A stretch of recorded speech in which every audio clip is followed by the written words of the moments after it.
Welcome back. It happens all too often in meeting rooms, in movies, at home. Women's voices routinely take a backseat to men's. Even on the U.S. Supreme Court, the female justices were 3 times as likely to be interrupted by their male counterparts. Joining us now is Veronica Rueckert. She is a longtime radio host and classically trained singer, and she's also an author who wrote this book. It's Outspoken: Why Women's Voices Get Silenced and How to Set Them Free. Thanks for being here. Thanks so much for having me. Great to meet you. Excited. Thank you. Yeah, I'm really excited to hear what you have to talk about. In general, your background being a voice coach, I think this is just such an interesting thing, because talk about how this came to be, because I find it interesting that you say women had a hard time liking the sound of their voices, and then as a radio producer as well, you had a hard time finding women who were speaking about certain topics. Right, it's kind of a synthesis of all this stuff. So I started out training. I wanted to be a professional opera singer. My career took a different route, but I took all that training with me. I have a BA in voice,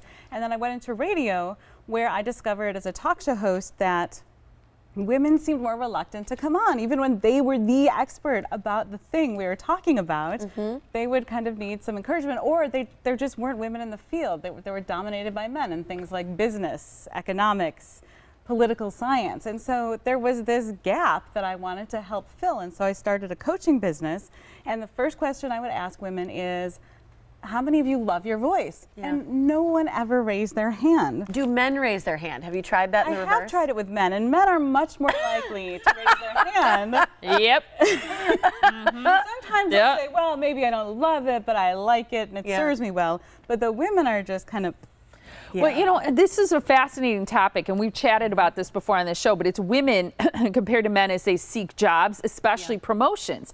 Women are so much less likely to identify themselves as being competent for a position, even when they have the skills, where men are many, many more times likely to say, yep, I'm totally competent, have all the skills, when they even when they don't. You know, so I think this is fascinating. I'm also fascinated to know what you think about shapewear, and you say the aggressive use of shapewear with women. aggressive shapewear. Aggressive shapewear. I've started to call it sort of tactical grade military underwear, because that's what it is. I mean, it's painful. I asked some people at my talks, who is wearing these? I won't put you two on the spot, but it cuts us in. We can't breathe. It literally cuts off the breath. If you've ever tried to get into one of these, which I have, it's difficult. It's hard. You wriggle and you exhale all your breath, and it's kind of modern day corsetry. Yes. And what do we know about corsets? They made it impossible for women to breathe. Women would sometimes pass out. Women would sometimes have internal organ damage. And I'm not saying today's shapewear does that, but it's not that far off. If you see these waist trainer things that the Kardashians like, that's basically a corset. And then you go into a public space where you're expected to speak and hold the floor and have confidence in your voice. And if your breath isn't there, not only does your voice lose strength, but you also are much more prone to sliding into anxiety, because you think you're suffocating. Right. Yeah. You know, so you've seen it firsthand. What does the research say behind women silencing their voices?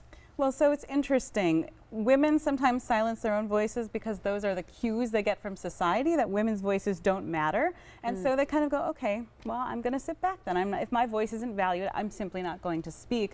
But then on the other hand, we see evidence of women's voices actively being sidelined in the study that you referenced on the U.S. Supreme Court. So easily some of the most powerful women in the nation. Are they immune to being interrupted? It turns out they are not. They are 3 times more likely to be interrupted than male justices on the court, by male justices and by advocates before the court. If you look at, have you seen the movie Frozen? Yeah. So I love this movie. I have kids, and I thought, finally, a girl-powered movie. These 2 princesses are showing the world that sisterly love is more important than a guy. Yeah. And so what did I find out doing research? That even in Frozen, men spoke most of the lines. Really? And so I'm only telling you about 2 studies. There are legions of studies saying things just like this that we're not aware of, because we kind of think, oh, it must be kind of crazy. It must be me. There's something wrong with my ideas. That's why I'm not getting to speak, and my voice isn't being honored. But no, there's real stuff happening out there, and you're not crazy. So clearly there's a problem. Clearly the evidence backs this up. So we've just a little bit of time left. What are we to do about it? How do we fix it as women, as a society? Wow. That's Go. a tough one, right? You got 20 seconds. Yeah. Throw out your shapewear, number 1, throw out your shapewear.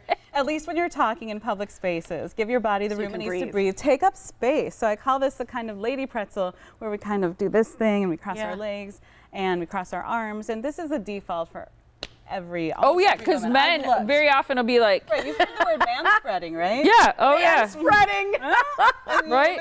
That's what it is. I'm not saying we need to spread out like that, but come on, let's take up a little more space and then our bodies can have the room to breathe. It's true because we want our bodies to look smaller. Like, you know, that's the Okay. that's why you wear Told to black suck over it the in top. from the time we're 10 years old, or I mean that's optimistic, maybe Yeah. 5 years old. Suck it in. Yeah. So we want to reverse that, so we can breathe and take up space. And in HR departments, say, hey, let's listen to the quality of what they're saying and not the sound of their voice. Let's not pick apart their voice. Let's listen to what they're saying. I like it. I love it. Good People can stuff. get a copy of your book and see you tonight. You're having a book signing at Boswell Book Company right on Downer at 7 o'clock. You'll bring it there. And again, the book is Outspoken. Thanks so much for being here. Come on, ladies, Love it. Thanks. take up space. Yeah. I like this it. is a ladies' Absolutely. show. That's That's right. what, you know, that's what you got to do. Come Yeah. on here and you can talk all you Not want. so hard once you start. I love it. Great to meet you. Thank you you. so much.